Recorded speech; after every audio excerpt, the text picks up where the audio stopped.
one of my rental properties, that's my son's college fund. Okay, Wow. that's how he's going to go to Smart. college. You see what I'm saying? Hmm. So I can afford to pay, or we use that sometimes for like if he's going to play a sport or do something. I don't have to reach into my pocket or swipe a credit card. We have a rental property that's designated specifically for those expenses. You see what I'm saying? It makes total sense. It makes sense. It makes Have total. And your I just picked up the rent on that rental property yesterday. I have the cash in my pocket right now.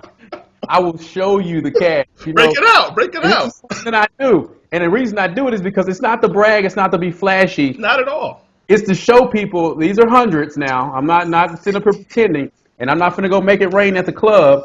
I'm about to go put this in the bank. You see what I'm saying? And Uh-huh. and, Uh-huh. and that's rent, but there's someone paying me rent to live in my property. Does that make sense? It makes total sense, and Yep. that's why we as top performing agents and hopefully homeowners and investors as us as well need to take advantage of what's out there. Uh, Exactly. People always, we were talking last week, Brother Tim, and you said people always need somewhere to live. Always. Always need somewhere to live. And either you're going to pay your landlord or you're going to get paid. Exactly. There's no middle ground with that. And speaking of money, I'm glad you pulled out the. I'm Ah, glad you pulled out the veggies. great segue, right? It just made it easy. Thank you, brother Tim. As an agent, what was your largest commission check?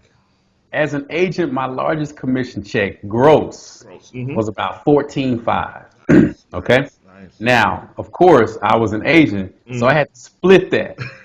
And it was at that moment that I realized it's time for me to become a broker because I split it Hmm. and I ended up getting like 9 grand out of it, which Hmm. still isn't bad. So I not mean, but bad. that's $5,500 that I had to pay a broker just to use their name. Does that Hmm. make sense? It makes Because yeah. at this point, I got the business, I sold it, I found the buyers, I found the sellers. Like I doubled up on this deal. Oh wow, buyers Yeah, and sellers. Yeah, yeah, both sides. Nice, yeah. nice. And how about as a broker?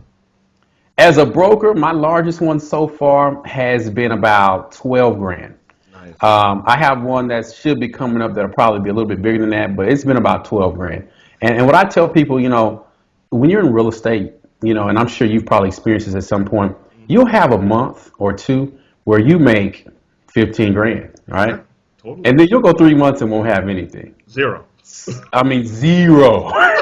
So, because it just is what it is. Like, It's the for nature of the instance, during business. Christmas, between Labor Day and Christmas, no one's buying houses Hmm. because they're saving up for Christmas and Thanksgiving and all the holidays. Hmm. But January 1st to Labor Day, everyone's buying houses because they have the tax income, because they're trying to get their children out of certain school districts Hmm. between May and Labor Day. Hmm. So there's times where I don't make any money, but then there's times where I'll get a $12,000 check. But I'm not going to the bank making it rain. I'm investing the majority of that back into my business, giving some of it to my mentoring program. Like I'm investing and strategically using. I'll buy ads on Facebook.